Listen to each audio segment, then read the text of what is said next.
Hello बच्चों, DK sir की class में मोस्ट वेलकम। आज आप लोगों को एक ऐसा फिगर दिखा रहा हूं जिसको देख के आप पहचान लोगे है क्या। देखो क्या है, पहचान लिए? हाँ, कुछ लोग पहचान लिए होंगे। बताओ क्या है? क्या है? स्पर्म है। क्या है? स्पर्म है, जिसे हम क्या कहते हैं? शुक्राणु। क्या कहते हैं? शुक्राणु ना। स्पर्म है। अब ये स्पर्म होता क्या है? देखो, इसका सब एकदम नीचे वाले पॉइंट से पकड़ के आपको एकदम ऊपर वाले पॉइंट तक लेके जाऊंगा। स्पर्म होता क्या है? देखो, स्पर्म का सबसे पहला पॉइंट, यह बच्चों नर युग्मक है। क्या है? नर युग्मक है। ठीक, कौन सा युग्मक है? नर युग्मक है। और इस स्पर्म का बच्चों निर्माण कहां से होता है? तो बताना, इस स्पर्म का निर्माण कहां होता है बच्चों? वृषण में होता है। कहां होता है? वृषण में निर्माण होता है।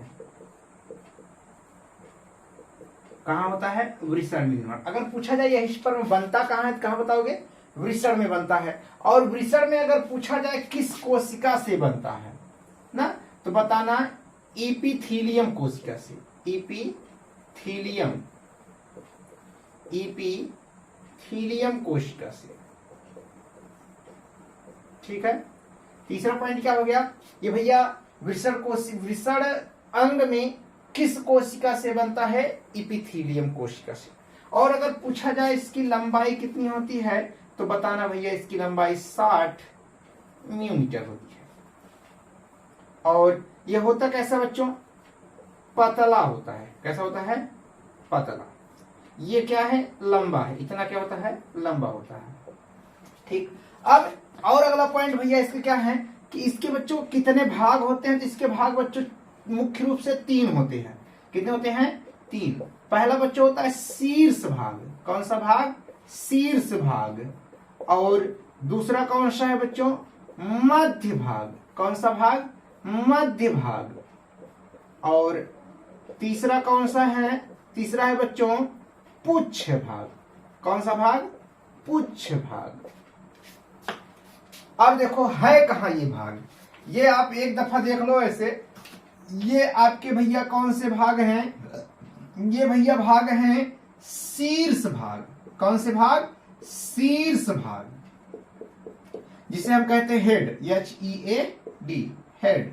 और इसका मध्य भाग कहां है? ये आप देख रहे हो ना, ये मध्य भाग है। कौन सा भाग है? मध्य भाग।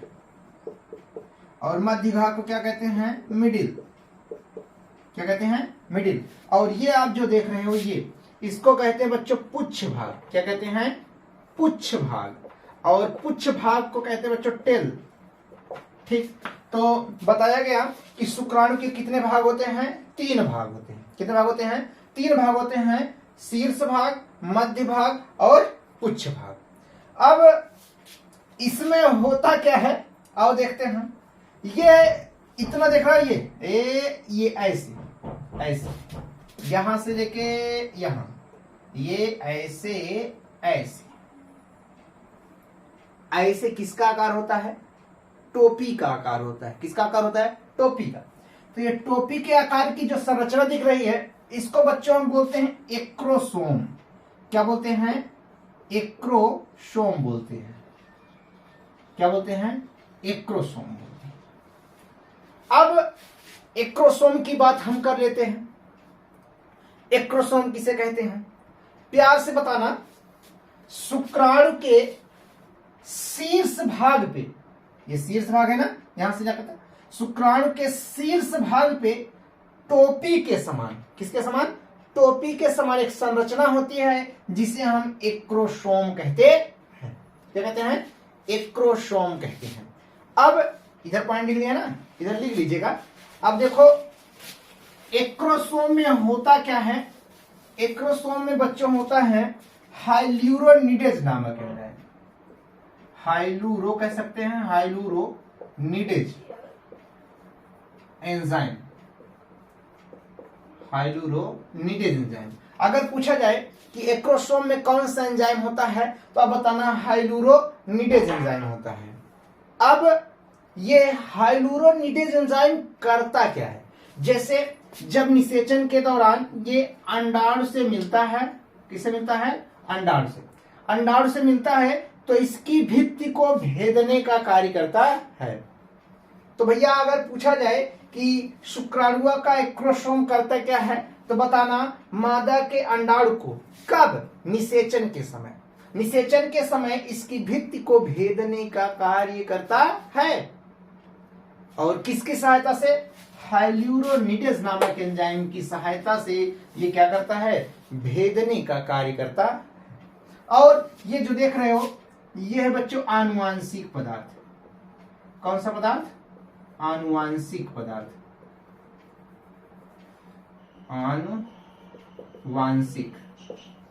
आनुवांशिक पदार्थ है। ठीक, ये आनुवांशिक पदार्थ, इसी में पिता के सारे गुण स्थित होते हैं जो उसके संतान के अंदर जाते हैं।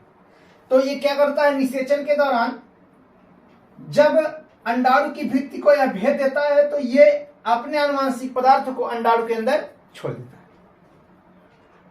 जो मादा के अंडाणु के अंदर उपस्थित आनुवांशिक पदार्थ से क्या करता है, मिलन कर लेता है। ओके, अब ये बात हो गई शीर्ष की। अब शीर्ष के बारे में एक दफा वैसे सुनिए कैसे हम भैया बताएंगे। शीर्ष शुक्राणु का वह भाग है जिससे वह मादा के अंडाणु को भेदता है और उसमें आनुवांशिक पदार्थ को छोड़ देता है। ठीक है, एक चीज यहां से यह साबित होती है, जैसे पूछा जाए मादा के अंडाणु में शुक्राणु का कौन सा भाग प्रवेश करता है तो केवल क्या बताओगे, शीर्ष भाग प्रवेश करता है। ठीक, ये हो गया। अब रही बात मध्य भाग। मध्य भाग में जो देख रहे हैं इसे हम कहते हैं माइटोकॉन्ड्रिया। क्या कहते हैं, माइटोकॉन्ड्रिया, माइटोकॉन्ड्रिया। ठीक है, अब माइटोकॉन्ड्रिया क्या है, माइटोकॉन्ड्रिया तो हम लोग वैसे जान बचपन से चलते आ रहे हैं, power house power house power house. तो ये ऊर्जा का घर होता है, ये ऊर्जा प्रदान करता है सेल को। तो यहाँ पे भी देखो इस मध्य भाग में माइटोकॉन्ड्रिया की संख्या अधिक से अधिक मात्रा में है, इसीलिए इसको हम ऊर्जा का केंद्र भी कहते हैं। मतलब मध्य भाग को क्या कहते हैं, ऊर्जा का केंद्र। क्या कहते हैं, ऊर्जा का केंद्र कहते हैं। अगर पूछा जाए शुक्राणु का कौन सा भाग ऊर्जा का केंद्र कहलाता है तो बताना मध्य भाग ऊर्जा का केंद्र कहलाता है। और पूछा जाए क्यों तो बताना क्योंकि उस भाग में माइटोकॉन्ड्रिया की संख्या अधिक मात्रा में पाई जाती है। ठीक, अब रही बात नीचे, ये जो देख रहे हैं पूछ, अब पूछवा करता क्या है, अरे गैये भैंसी हम देखते होंगे ना, अरे गुरुगन हो उसमें देखते होंगे, पूछिए से वो अपना सेवा खाती है। पहले तो सेवा हम लोग चारा पानी देते हैं, लेकिन वो कुछ स्वयं से अपनी सेवा करती है। जैसे हम लोग माछी मारते हड़ाते हैं ना, वैसे उसमें भी जब माछी वच्छी कुछ मच्छर अच्छर जाते हैं वैसे पूछिए ऐसे ऐसे मारती है, हड़ाती है।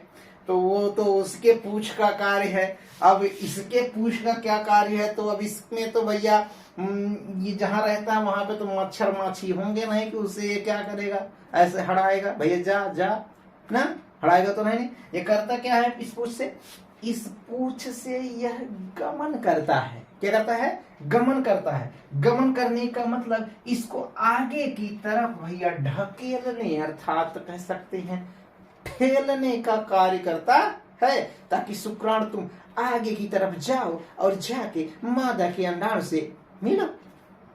जब मिलेगा तभी तो निषेचनवा होगा, जब निषेचनवा होगा तभी तो नए शिशु का निर्माण होगा, जाइगोट बन के ना। तो कुल मिला के अगर पूछा जाए शुक्राणु किसके कारण गति करता है तो पुच्छ भाग के कारण यह क्या करता है, गति करता है, अर्थात आगे की तरफ जाता है।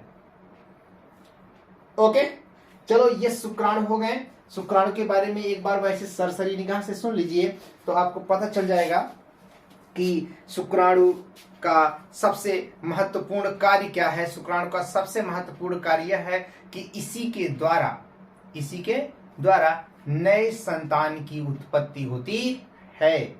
यह जब पुरुष के लिंग से मादा के योनि में प्रवेश कराया जाता है तो योनि से ये क्या करता है, पहुंच जाता है मादा के कहाँ, अंडवाहिनी में। कहाँ, अंडवाहिनी में। और अंडवाहिनी में कहाँ, अंडवाहिनी में फैलोपियन जो नलिका होती है वहां पे ये जाता है जहां पे ओवम विद्यमान रहता है। वहां पे ये दोनों क्या करते हैं, मिलन करते हैं, जिसे हम निषेचन कहते हैं। जब दोनों मिलन करेंगे, कौन, स्पर्म और ओवम, तो वहां पे नए शिशु का निर्माण होगा।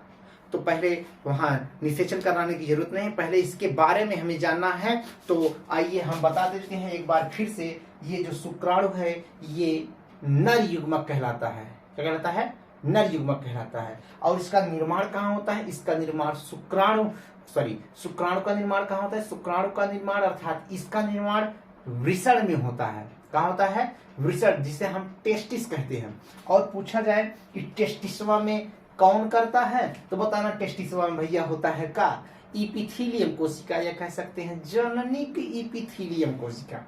अब ये जननिक इपिथीलियम कोशिका भैया विभाजित होके पहले स्पर्मेटिड का निर्माण करती है, फिर स्पर्मेटिड स्पर्म में बदल जाता है। तो ऐसे दिखता है। और इसकी लंबाई कितनी होती है, यहाँ दिया गया है, पतला होता है। ठीक है, उसके बाद इसके कितने भाग होते हैं, इसके 3 भाग होते हैं, शीर्ष भाग, मध्य भाग और पुच्छ भाग। दिस इज शीर्ष भाग, दिस इज मध्य भाग एंड दिस इज आल्सो यहाँ तक पुच्छ भाग। शीर्ष भाग के बारे में जान लीजिए। शीर्ष भाग के ऊपर एक टोपी के समान संरचना होती है जिसे एक्रोसोम कहते हैं। और एक्रोसोम में हाइल्यूरोनिडेज नामक एंजाइम होता है जो निषेचन के दौरान मादा की अंडाणु की भित्ति को भेदने में सहायता करता है। और शीर्ष भाग में ही भैया आनुवांशिक पदार्थ होते हैं जो मादा के आनुवांशिक पदार्थ से संलयन करके युग्मनज अर्थात जाइगोट का निर्माण करते हैं। ठीक, अब जो मध्य भाग है तो बताना, मध्य भाग शुक्राणु का वह भाग है जिसमें माइटोकॉन्ड्रिया की संख्या अधिक होती है और इसी भाग को हम ऊर्जा का केंद्र कहते हैं। इसी के द्वारा यह क्या करता है, इसको ऊर्जा देता है, ऊर्जा प्रदान करता है। ठीक है, और पूछा जाए ये पुच्छ भाग तो बताना, पुच्छ भाग शुक्राणु का वह भाग है जिसके कारण शुक्राणु गतिशील होता है, अर्थात गति करता है, अर्थात आगे की तरफ खिसकता है। ओके, तो ये भैया हो गए शुक्राणु। तो शुक्राणु के बारे में आप क्या करोगे, एकदम से पॉइंट बनाते आप लिखते चले जाना और फिगर ड्रा कर लीजिएगा। शुक्राणु हो गया कंप्लीट इस पर। ओके, बस आज के वीडियो में इतना। धन्यवाद।